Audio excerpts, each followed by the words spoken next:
রপ্তানি বৃদ্ধি। রপ্তানি বৃদ্ধি কিভাবে রপ্তানি বৃদ্ধি করতে পারি? না, আমার দেশে যে উপকরণগুলো আছে সেই উপকরণগুলো আরও ভালোভাবে কাজে লাগিয়ে সম্পদের উপযুক্ত ব্যবহার করে আমি যদি বেশি করে দ্রব্য তৈরি করতে পারি এবং কম দামে তৈরি করতে পারি, তাহলে কি হবে? না, কম দামে যদি বিক্রেতারা পায়, মানে অন্য দেশের ক্রেতারা পায়, বেশি বেশি কিনবে। এবং দ্বিপাক্ষিক চুক্তি বা ত্রিপাক্ষিক চুক্তি ব্যবসা বাণিজ্যের ক্ষেত্রে যেটা হয়, ওয়ার্ল্ড ব্যাংকের কথা আমরা জানি যে বহু দেশের সঙ্গে যখন বাণিজ্য হবে তখন যে সম্পদগুলো আছে সেগুলো কিন্তু আরও ভালোভাবে কাজ করতে শুরু করবে। কেন?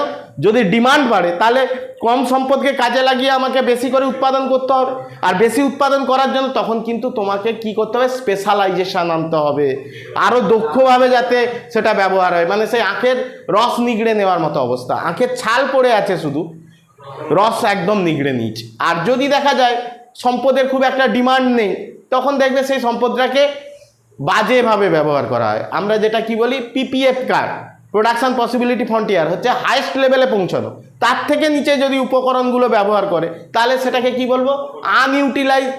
আনইউটিলাইজড। মানে যেখান পর্যন্ত তার কাজ করার ক্ষমতা ছিল তার থেকে কম করছে। কেন? না, তাকে ধরো হচ্ছে যে দেশের, মানে একটা দেশের সরকার মনে করেছে এ নতুন শিল্প এসছে, একে কিছুটা সাবসিডি দাও, এ ঠিকভাবে কাজ করতে পারছে না, একে কিছুদিন শিশু শিল্প হিসাবে একে ট্রিট করো। তাহলে এই যে ট্রিট করবে, তার ফলে সেও দেখছে যে মানে আমার মাথায় ছাতা আছে, আমি যদি লসও করি গভর্নমেন্ট আমাকে সাবসিডি হিসাবে কিছু টাকা দিয়ে দেবে, আমার সমাধান দিয়ে দেবে। সে কিন্তু কোনো দিন তাকে নিজের যে স্পেশালাইজেশন বা কোয়ালিটি আছে সেই কোয়ালিটিটাকে কিন্তু বিকশিত করার চেষ্টা করবে না। কোয়ালিটি তখনই আসে যখন কিন্তু একটা কম্পিটিশান আসে, যখন দেখছে অন্য কোম্পানি কম দামে দিতে পারছে, তখন কিন্তু তোমার মধ্যে আসছে যে আমি কোথা থেকে কাঁচামাল নিয়ে এলে বা কিভাবে উৎপাদন করলে সব থেকে ভালো পরিমাণ উৎপাদন করতে পারবো, বেশি উৎপাদন করতে পারবো কম দামে এবং কম দামে দিতে পারবো, সেটা কিন্তু তোমার মধ্যে তখন আসবে। ঠিক সেইভাবে যখন বহু দেশের সঙ্গে আন্তর্জাতিক বাণিজ্য হবে তখন কিন্তু তোমার দেশে যে সম্পদগুলো আছে সেই সম্পদগুলো কিন্তু আরও ভালোভাবে কাজ করাতে চাইবে। কারণ না, যে সম্পদটা আছে সেটা দিয়েই তোমাকে ওদের ডিমান্ড মেটাতে হবে, আর ডিমান্ড যেহেতু আছে তুমি দেখবে সম্পদকে আরও ভালোভাবে কাজে লাগানোর চেষ্টা করবে। তাহলে এইভাবে যদি আমি কম দামে স্পেশালাইজডভাবে এবং সম্পদকে ভালোভাবে কাজ করাতে পারি এবং মানব সম্পদকে সঠিকভাবে ব্যবহার করতে পারি, তাহলে এমনি আমার দেশে কম দামে দ্রব্য তৈরি করতে পারবো। আর কম দামে দ্রব্য তৈরি করতে পারলে অন্য দেশও তোমার কাছ থেকে নিতে চাইবে। তখন তোমার যদি রপ্তানি বৃদ্ধি পায় তাহলে তোমার দেশের লেনদেন ব্যালেন্স এমনি ভালো হবে, লজিক্যালি ভাবো। এইবার বলছে আমদানি হ্রাস। আমদানি হ্রাস, তাহলে আমদানি হ্রাস করা, দেখবে যারা অনুন্নত দেশ বা স্বল্পোন্নত দেশ তাদের কিন্তু লেনদেন ব্যালেন্সে প্রচুর ঘাটতি আছে। তুমি সে শ্রীলঙ্কাকেই দেখো আর পাকিস্তানকে দেখো, এই দেশগুলোর কিন্তু লেনদেন ব্যালেন্সে বিশাল ঘাটতি আছে। কেন? না, তারা বেশি জোর দেয় আমদানির ওপর, আর রপ্তানি উৎপাদনের কথা বেশি ভাবে না।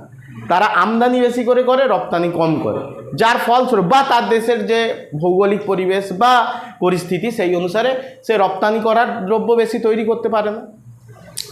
সেই কারণের জন্য তাদের লেনদেন ব্যালেন্সে প্রচুর ঘাটতি থাকে, আর লেনদেন ব্যালেন্সে ঘাটতি থাকা মানে দেশের অর্থনৈতিক অবস্থা খারাপ হবে, সহজ কথা। তাহলে আমদানি হ্রাসটা কিভাবে করবে? না, প্রত্যেক দেশেরই লক্ষ্য হওয়া উচিত তাদের আমদানিটাকে কমিয়ে পরিবর্ত বা বিকল্প দ্রব্য তৈরি করা। মানে যে দ্রব্যটা আসছে, যেমন আমরা যদি চীনের কথা বলি, চীন থেকে আমাদের এখানে কি আসতো? প্রচুর লাইট আসতো না? হ্যাঁ, কি লাইট? ওই যে কালী পুজোর সময় টুনি লাইট, যেগুলো, সেগুলো থেকে আমরা একটু সরে গেছি। আমরা দেশের যে প্রদীপ বা আমাদের দেশীয় প্রযুক্তিতে তৈরি যে জিনিসগুলো আছে সেগুলো তৈরির উপর জোর দিয়েছি। এবার তুমি আন্তর্জাতিক বাণিজ্যে কোনো দেশকে বলতে পারো না তুমি তোমার দ্রব্য আমার দেশে বিক্রি করো না। তাহলে এমন পন্থা নিতে হবে যাতে করে কিন্তু আমদানি কমে। কিভাবে? না, তুমি যখন বিকল্প দ্রব্য তোমার দেশে নিয়ে আসছো বা তুমি বলছো এটা মেক ইন ইন্ডিয়া, তখন কি হবে? না, ভেতর থেকে ওইটা কেনার হবে, কিন্তু তুমি তো ওকে বলোনি যে তুমি ওই দ্রব্যটা কিনো না, কিন্তু তুমি নিজে থেকেই আস্তে আস্তে করে ওই দ্রব্যের কমিয়ে দেবে। কারণ আন্তর্জাতিক বাণিজ্যের রুলস অনুসারে তুমি কোনো দেশের দ্রব্যকে ঢুকতে বাধা দিতে পারো না। কারণ তুমি যদি, যেহেতু WTOর সদস্য, তাই তার যা নিয়মকানুন সেই নিয়মকানুন মানতে হবে। মানে তুমি বেশি করে দাম মানে কোটা বসিয়ে দাম বাড়াতে পারবে না বা এই করতে পারবে, সেটা WTO নিয়ম যখন পড়াবো তখন আরও পরিষ্কার হবে। এইখানটায় শুধু বুঝে রাখো যে আমদানি হ্রাস করতে হবে। প্রত্যেক সরকারের হাতে কি আছে? কোটা। কোটা মানে কি? একটা নির্দিষ্ট পরিমাণের বেশি দ্রব্য মানে আমদানি করতে দেব না, কিন্তু সেটাও WTO নিয়ম অনুসারে খুব একটা করতে পারে না। তাহলে কোটা একটা নিয়ম আছে। আর কি হতে পারে? শুল্ক বসানো। শুল্ক বসানো মানে যে জিনিসটা ঢুকছে, যখনই আমাদের দেশে ঢুকবে তখন তারপর একটা ট্যাক্স বসিয়ে দাও, তাহলে সেই দ্রব্যের দাম বেড়ে যাবে। আর দাম বেড়ে গেলে কি আমাদের কাছে এমনি, কিন্তু সেইটা আবার কম্পিটিশনের পক্ষে খুব খারাপ। এবং এই কারণে WTO নিয়ম বলে যে তুমি তোমার খুশি মতো আমদানি কোটা বসাতে পারবে না। আমদানি কোটা বসাতে গেলে ওই দেশে তো বসিয়ে দেবে, তাহলে তো আন্তর্জাতিক বাণিজ্য ঠিকভাবে হবে না। তাই নিয়ম অনুসারে কোটা বসাতে পারে। তবে কোটা বা এই যে শুল্ক, এটা এমন একটা প্রসেস, এটা দিয়ে কিন্তু আমদানিটা কিছুটা হ্রাস করতে পারে। তাহলে এটাও একটা প্রসেস। আর লাস্ট বলছি, আমদানির পরিবর্তে, এই যে আমদানির পরিবর্ত দ্রব্য তৈরি,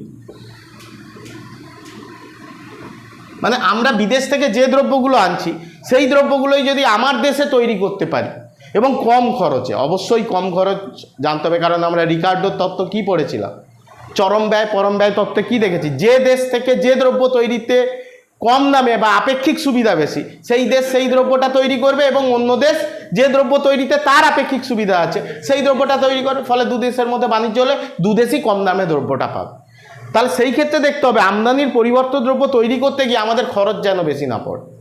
আমদানির পরিবর্ত দ্রব্য এমনভাবে করতে হবে যাতে আমার খরচ অন্য দেশের তুলনায় কম হয়, অর্থাৎ আমাকে আরও বেশি স্পেশালাইজড হতে হবে, আরও বেশি দক্ষ শ্রমিক তৈরি করতে হবে, আরও বেশি হিউম্যান ক্যাপিটাল আরও বেশি ব্যবহার করতে হবে, যার ফলস্বরূপ কী হবে? আমদানির পরিবর্ত দ্রব্য আমরা তৈরি করতে পারবো এবং তার ফলস্বরূপ কী হবে? লেনদেন ব্যালেন্সের যে ঘাটতি সেটা দূর হবে।